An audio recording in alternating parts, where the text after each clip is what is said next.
Hello, everybody. This is Coach International Master Joe Banala, hoping to be your inspiration of the day or the week.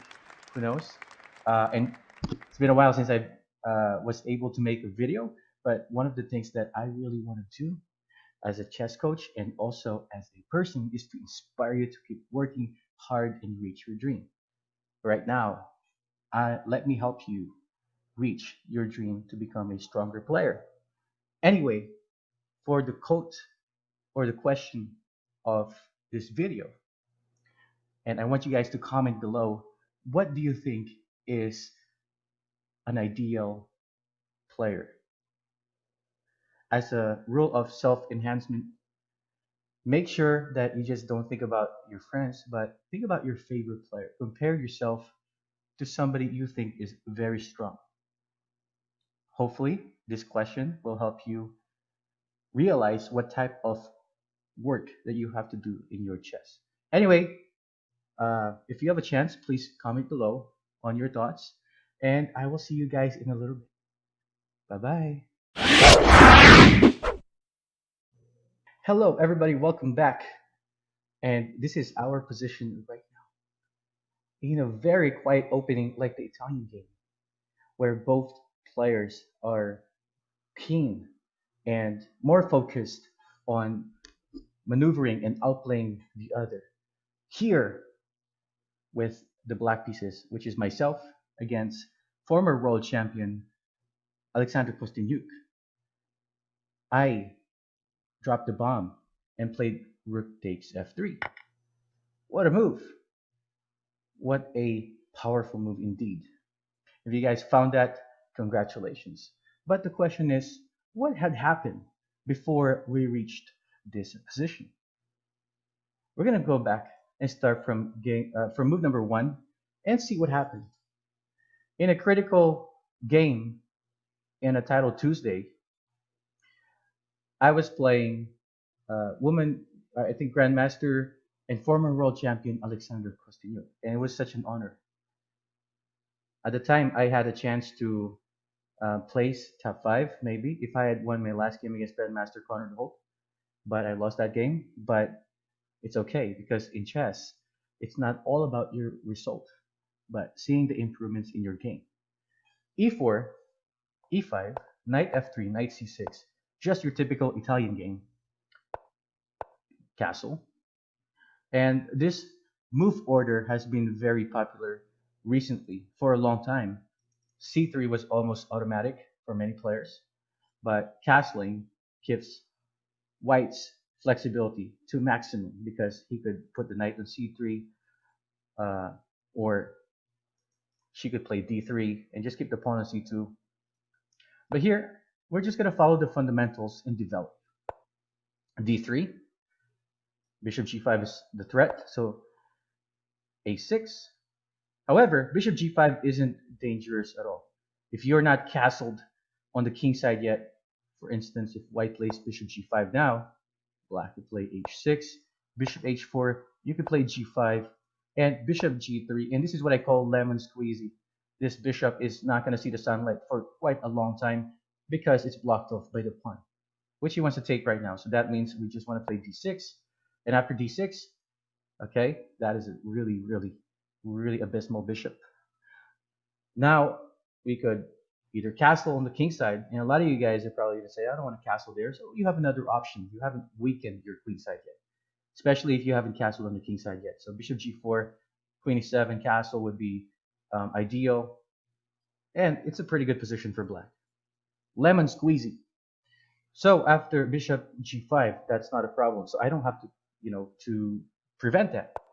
A4, castles, and here bishop g5 still isn't that great because we could always move this bishop back to e7, remove the pin, and also trade pieces, uh, especially in these type of positions. If you guys didn't know that this bishop on g5 is actually very valuable because the two weaknesses in an e4 e5 opening are both f4 and d4. For black, it's d5 and f5. So keeping the light squares would be nice for black, and keeping the dark squares would be nice for white. So at some point we could play like d6, h6. We could try to trade off the bishop, uh, and knight g5, or you could king h8 and f5. But Grandmaster Alexander Kostyuk, who's super strong, played knight c3, h6. Finally, I'm like, okay, I'm not gonna try and wait for her to be able to insert bishop g5 at the right moment. So let me stop that right away so I could continue and focus in my life. So h3, d6, bishop d2 was a little weird because normally in these positions, bishop e3 is better.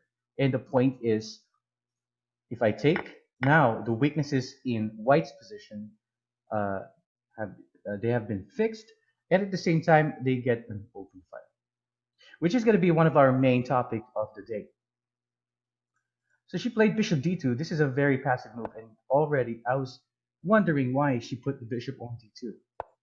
Bishop e6, and this is one of our lesson, or one of the main lessons of this video, that not all double pawns are bad. Double pawns are usually bad when they're super weak and you get nothing out of it.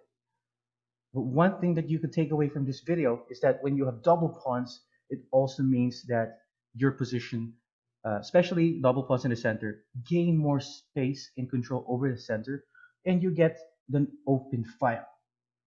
So you probably see a lot of grandmasters violate the principle or the basic rule that double pawns are bad. But as you go, if as you become higher rated, you will understand that certain principles could be violated. And let's continue. She surprisingly took here, and I was very happy to see that. And this is where the power of the F bomb, boom, will be witnessed. And this is how you guys use your open files. Queen e2, queen e8, preparation to play knight h5. You want to attack one of the weaker squares of the Italian game, f4. And not only that, let's see what happened. Knight d1 was very, very suspicious before his idea, perhaps. Knight h5, king h1, knight f4, bishop takes f4, rook takes f4, c3. Let's triple up and use that open file from the double pawns. And as you guys could see, not all double pawns are bad. We have double pawns, and all our pieces are just on fire. Energy is just blazing. While white, on the other hand, who has no double pawns, they're very passive. Let's keep going. b4, bishop b6, rook a2. These are some nice world-class defensive ideas. Queen h5, rook g1, and this is where we get back to the original position.